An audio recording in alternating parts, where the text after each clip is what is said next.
और अगला मुद्दा और भी अहम है। हम बात कर रहे हैं जो देर रात कल फेड ने ब्याज दरें बढ़ाई है और आज जो आरबीआई ने इन्फ्लेशन को लेकर बैठक की है और जो रिपोर्ट सौंपी है सरकार को, उसमें से क्या कुछ निकल के आ रहा है। ये जो दोनों ही ट्रिगर्स हैं, इससे भारतीय बाजार को किस तरह की दशा और दिशा मिलेगी, आपके पोर्टफोलियो को किस तरह की डायरेक्शन मिलेगी, किस तरह के बदलाव आपको करने अपने पोर्टफोलियो में, इन दोनों ट्रिगर्स को समझते हुए इस पर अब बात करते हैं। मेरे साथ सुंदरम एएमसी के एमडी सुनील सुब्रमण्यम जुड़ गए हैं और साथ ही Avinash Jain head fixed income Canara पेप्को म्यूचुअल फंड जुड़ गए हैं। आप दोनों का स्वागत है, अवनीश जी और सुनील जी। सुनील जी, आपके पास आऊंगी सबसे पहले।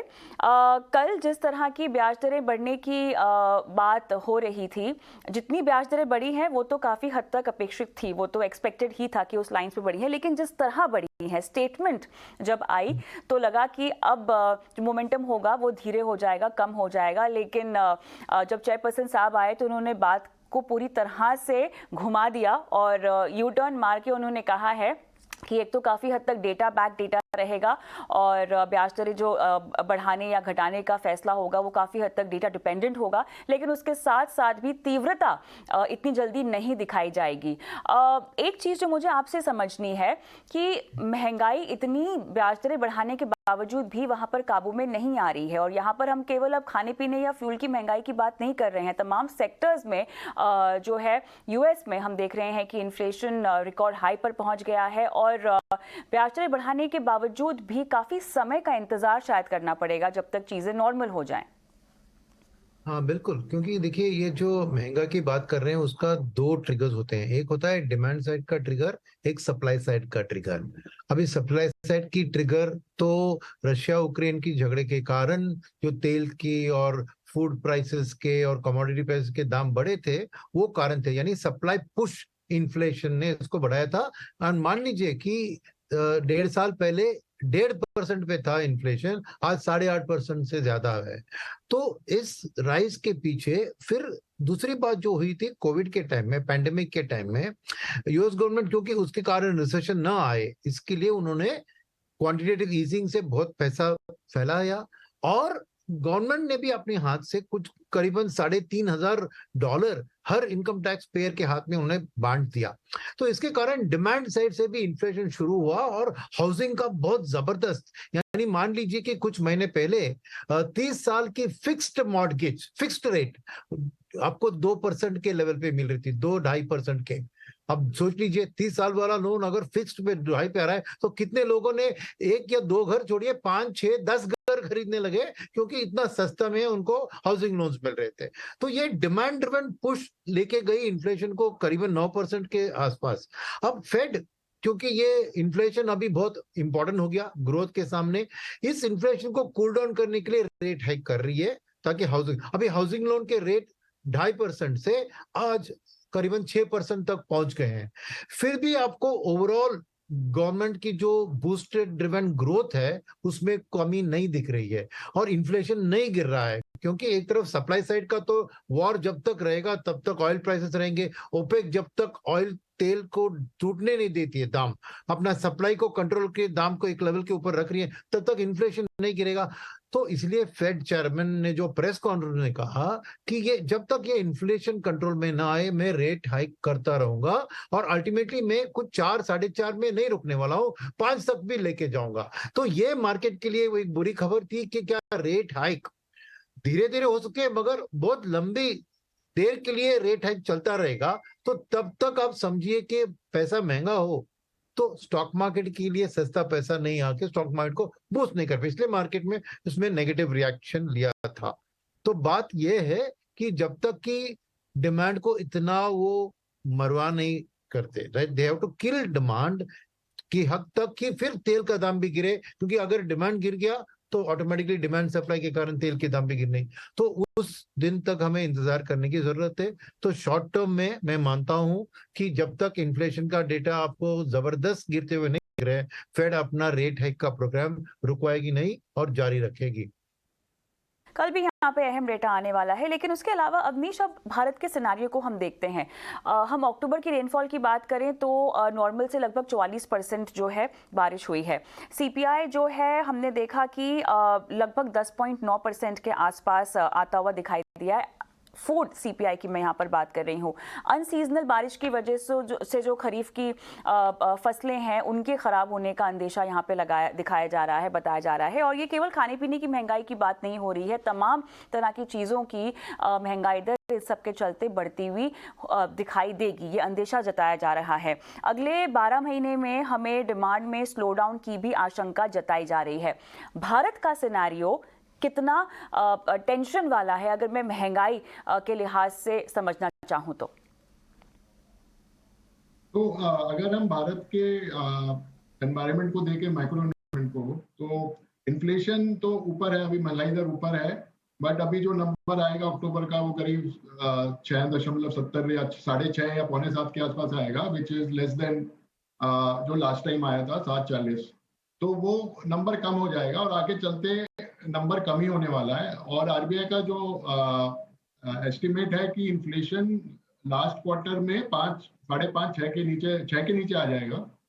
और अब फर्स्ट क्वार्टर देखें, फर्स्ट क्वार्टर फिस्कल 24 का, उसमें फर्स्ट क्वार्टर अनुमान ये है कि 4-5% तक इन्फ्लेशन आ जाएगा। तो आरबीआई की साइड से तो उन्होंने काफी महंगाई दर को काबू में रखने के लिए जो ब्याज दर बढ़ाई हैं वो आई थिंक अभी काफी बढ़ा दी हैं, और हमें अनुमान है कि प्रॉब्ली 0.5% और बढ़ा सकते हैं दिसंबर में। बट उसके बाद शायद आरबीआई भी थोड़ा स्लो हो जाएगा। तो वहां से आरबीआई का जो भारत की दशा है वो आई थिंक बाकी देशों से काफी अच्छी है। यहाँ पर इन्फ्लेशन तो पहले भी 6-7 था, उसके ऊपर नहीं गया, डबल डिजिट नहीं गया है, और ग्रोथ भी अभी कंट्रोल्ड ही है, उसमें ग्रोथ पे इतना इम्पैक्ट अभी आया नहीं है। बट आगे चल के थोड़ा थोड़ा इम्पैक्ट आएगा, जैसे कि आपका ब्याज दर बढ़ेगा तो आपके लोन महंगे होंगे, तो आपकी डिमांड कम होगी, जो कि आपकी कार की डिमांड में लोन्स होते हैं वो सब कम होंगे। तो उसके हिसाब से थोड़ा सा डिमांड में साइड में थोड़ा सुस्ती आनी चाहिए, डिमांड स्लो होना चाहिए, उससे इन्फ्लेशन भी थोड़ा नीचे आना चाहिए। तो यहाँ पर गवर्नमेंट भी कोशिश कर रही है कि फूड प्राइसेस को कंट्रोल करे, और उन्होंने भी काफी स्टेप्स लिए हैं कि भाई आप वीट पे आप कंट्रोल करो, एक्सपोर्ट करो कंट्रोल, उसमें फिर आप अपने गोडाउन से थोड़ा रिलीज कर दो स्टॉक। तो गवर्नमेंट भी कोशिश कर रही है। ऊपर से तेल का भाव जो काफी वॉलेटाइल है, काफी ऊपर नीचे उछलता रहता है, वो भी कम होता जा रहा है। तो आई थिंक आरबीआई की साइड से अभी मोर और लेस आई थिंक हम लास्ट हैं बिल्कुल, कि आने वाला है कि प्रॉब्ली 6.25 या 6.50 पे आरबीआई का रेपो रेट हाइक रुकना चाहिए। बट ऐसा नहीं है कि आरबीआई उसके बाद कट करेगा, बट वहीं पर रुका रहेगा। ये आपने बिल्कुल सही कहा कि आने वाले वक्त में जो है लोगों को अब महंगाई पिंच करती हुई दिखाई देगी, लगेगी। लेकिन सुनील जी, क्या आप ये मानेंगे या आप इस बात से इत्तेफाक रखेंगे कि आरबीआई के लिए महंगाई से ज्यादा अब करेंसी और मजबूत होता हुआ डॉलर शायद चिंता का विषय बनेगा या बन गया है? बिल्कुल, आपने बहुत सही कहा। इसके दो कारण हैं। एक ये कारण है कि जो इंडिया के इन्फ्लेशन है वो अमेरिका के इन्फ्लेशन से बहुत अलग है। अमेरिका में करीबन 40% उनका सीपीआई हाउसिंग से आता है, यानी डिमांड साइड का इन्फ्लेशन है। इंडिया में हमारी सीपीआई में आधा हिस्सा फूड का है जो सप्लाई साइड का है, और 10-15% फ्यूल का है। तो यहाँ पे डिमांड का ड्रिवन इन्फ्लेशन उतना नहीं है। तो इंटरेस्ट रेट पॉलिसी जो है वो उतना इफेक्टिव नहीं हो सकता है इंडिया में जितना अमेरिका में हो सकता है। अभी उधर भी नहीं हो रहा है, वो बात अलग है। तो यहाँ पे आरबीआई ने इतना रेट हाइक जो किया है वो आपने सही कहा, करेंसी को मैनेज करने के लिए किया। और ये क्यों किया? क्योंकि अल्टीमेटली करेंसी का रेट, इंटरेस्ट रेट डिफरेंशियल जो उस देश में और हमारे देश में है वही करेंसी में रिफ्लेक्ट होती है। अगर फेड रेट हाइक करती है, अगर आरबीआई ने नहीं किया तो करेंसी और भी वीकन हो जाएगी। इसको प्रोटेक्ट करने के लिए आरबीआई ने भी अपने रेट हाइक्स किए हैं, क्योंकि अगर वो नहीं करते या रुपी डिप्रिशिएट बहुत ज्यादा होता अब से ज्यादा, और दूसरी बात उनको अपना करेंसी का रिजर्व इस्तेमाल करने की और ज्यादा जरूरत पड़ती। अभी $640 बिलियन से $100 बिलियन करीब उन्होंने ऑलरेडी इस्तेमाल कर दिया, और हमारा इंपोर्ट का कवर बहुत गिर गया है, अभी सिंगल डिजिट में है, जो करीबन 19 महीने का कवर हमारे पास था। तो करेंसी को भी, रिजर्व्स को भी कायम रखना है। करेंसी को वीकन भी नहीं होने देना है, तो इंटरेस्ट रेट पॉलिसी एक ही उनके पास टूल है लिक्विडिटी के साथ जो उसको इस्तेमाल कर सकते हैं। आरबीआई ने इसका बहुत सही इस्तेमाल किया, क्योंकि भले ही रुपये 83 तक गया है, फिर भी वर्ल्ड की एवरेज में देखे ना, हम मिडिल ऑफ द पैक में हैं। हम जितना डॉलर का स्ट्रेंथनिंग हुआ है उतना ही हमारी रुपये की वीकनिंग होने दिया है, और हमारे से ज्यादा यूरो और पाउंड की वीकनिंग और ज्यादा हुई है। तो इंडिया ने अपना करेंसी मैनेजमेंट बहुत बढ़िया तरीके से किया है। इसलिए आरबीआई भी जो आज एक अनुमान पत्र देने वाली है गवर्नमेंट को कि इन्फ्लेशन क्यों कंट्रोल नहीं कर पाए, तो यही कारण बताएंगे कि एक तरफ इंडिया में सप्लाई ड्रिवन इन्फ्लेशन है, इसके लिए उनका इंटरेस्ट रेट पॉलिसी ज्यादा काम नहीं आया। दूसरी बात, करेंसी मैनेजमेंट भी उनके लिए इतना अहम है जितना इन्फ्लेशन, और उसको उन्होंने सही तरीके से थ्रू इंटरेस्ट रेट पॉलिसी किया है। तो ये आपने बहुत सही बात कहा कि आरबीआई का ध्यान आज करेंसी मैनेजमेंट पे ज्यादा और इन्फ्लेशन पे कम है, क्योंकि जैसे अपने को स्पीकर ने बताया, आने वाले दिन में रबी क्रॉप के लिए रिजर्वायर सब फुल है 90% प्लस, तो रबी क्रॉप की एक्सपेक्टेशन भी अच्छी है। तो अगले साल में डेफिनेटली ऑटोमेटिकली फूड इन्फ्लेशन से आपको इन्फ्लेशन कम ही होगा। तो इसलिए आरबीआई को कुछ ज्यादा आज रेट हाइक इन्फ्लेशन के कारण करने की जरूरत नहीं होगी।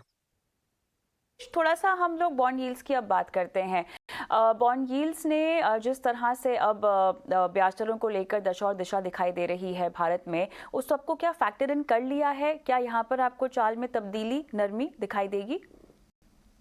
आई थिंक बॉन्ड यील्ड्स में तो काफी आई थिंक जैसे बोलते हैं डिस्काउंट कर लिया है रेट हाइक्स को। तो मेरे हिसाब से तो शायद 6.5 तक का रेट डिस्काउंट हो गया है। अगर आप एक साल का रेट देखें टी-बिल का रेट करीब 6.90 या 6.95 है, और अब सीडी का देखें तो 7.5 है।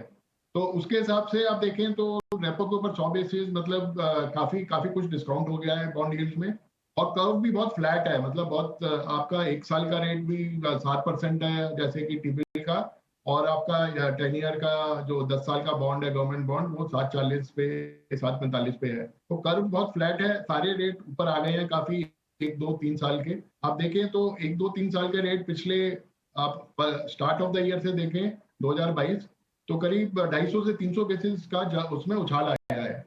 तो वो रेट सब एडजस्ट हो गए हैं, और लिक्विडिटी टाइटनेस भी आ गई है काफी मार्केट में, तो उसके हिसाब से रेट काफी एडजस्ट हो गए हैं। और यहाँ से हमें लगता नहीं है कि यहाँ से अगर आरबीआई रेट हाइक भी करेगा एक 50 बेसिस, उसमें ज्यादा रेट्स में इतना मूवमेंट नहीं आएगा जितना ऑलरेडी आ चुका है। रीबैलेंस की सलाह आप कितनी देंगे अपने हमारे दर्शकों को? इक्विटी के साथ साथ अब थोड़ा सा और ज़्यादा एलोकेशन क्या डेट में करना चाहिए, अगर किसी का टाइम होराइजन लगभग 3 साल का हो तो मेरे हिसाब से सुनील जी मुझसे पूछिए। ठीक है, मैं कहूंगा कि लोगों को अपना डेट एलोकेशन बढ़ाने के लिए बैलेंस एडवांटेज फंड्स एक अच्छी कैटेगरी है, जहां पे फंड मैनेजर डिसीजन लेता है कि कितना मैं डेट में डालूं। इसका 2 एडवांटेज बनता है इन्वेस्टर को, एक फंड मैनेजर की एक्सपर्टीज, सेकेंड चीज याद रखिए कि इंडिविजुअल डेट फंड में 3 साल का लॉक इन आ जाता है टैक्सेशन के कारण। तो अगर उन्होंने अभी डेट बढ़ा दिया और कल उनको निकालना है तो टैक्स की भारी पड़ेगी। मेरे बैलेंस एडवांटेज फंड में, क्योंकि फंड मैनेजर डेट में निवेश कर रहा है, ये 3 साल का लॉक इन नहीं होता है, खाली इक्विटी का टैक्सेशन 1 साल के अंदर बन जाता है। दूसरी बात यह है कि अगर आप राइजिंग इंटरेस्ट रेट सिनेरियो अब पीक हो गया आप समझते हैं तो डेट में लगा सकते हैं, मगर मुझे नहीं लगता है कि और थोड़ा बहुत इंटरेस्ट रेट बढ़ सकते हैं। तो अगर आपने अभी निवेश किया और उसके बाद इंटरेस्ट रेट बढ़ गए तो आपको मार्क टू मार्केट लॉसेस भी आ सकते हैं। तो ये रिस्क भी है। क्या इंटरेस्ट रेट साइकिल पीक हो गया? अभी नवनीत जी कह रहे थे कि शायद नियर टू पीक है, मगर फिर भी पीक में नहीं आया, क्योंकि और एक रेट हाइक का इंपैक्ट थोड़ा बहुत दिखेगा। तो थोड़ा रुकने की सलाह दूंगा। अगर डेट में करना है तो शॉर्ट टर्म डेट में कीजिए, क्योंकि रीप्राइसिंग जो होगा वो हायर इंटरेस्ट रेट पे होगा। मैं 3 साल का लॉक इन प्रोडक्ट में नहीं डालने की सलाह दूंगा। मैं शॉर्ट टर्म फंड्स में, अगर 3 साल का टाइम है आपके पास, तो री इन्वेस्टमेंट से आपको अच्छा रिटर्न बेहतर मिल सकता है। तो जो भी करें आप एक शॉर्ट टर्म डेट फंड में कीजिए।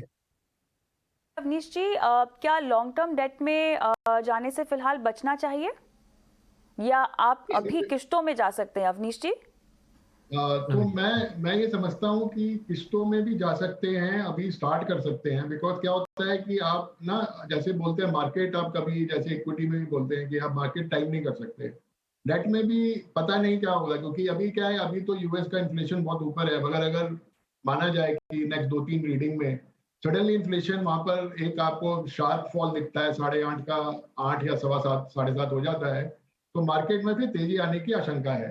उसके चलते आई थिंक अभी इन्वेस्ट करना शुरू कर देना चाहिए, थोड़ा थोड़ा पैसा डेट में डालना चाहिए।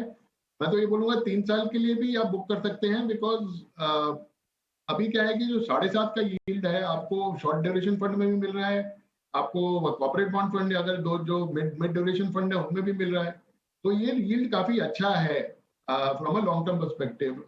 तो ये डाल सकते हैं थोड़ा थोड़ा करके नेक्स्ट 3-4 महीने में, जिससे कि जैसे सुनील जी ने भी बोला कि थोड़ा और अपस्विंग आ सकता है, तो उसको कैच करने के लिए आप थोड़ा थोड़ा पैसा और डाल सकते हैं ओवर द नेक्स्ट 3-4 महीने में।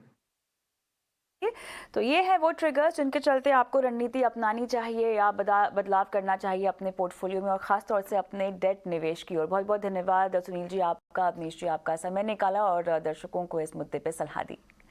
हम रुकेंगे छोटे से ब्रेक के लिए, लेकिन ब्रेक पर जाएं उससे पहले एक नंबर आपकी स्क्रीन पे फ्लैश कर रहे हैं, हमारा व्हाट्सएप नंबर है जहां पर हमें इंतजार होता है आपके सवालों का। मिलते हैं ब्रेक के बाद।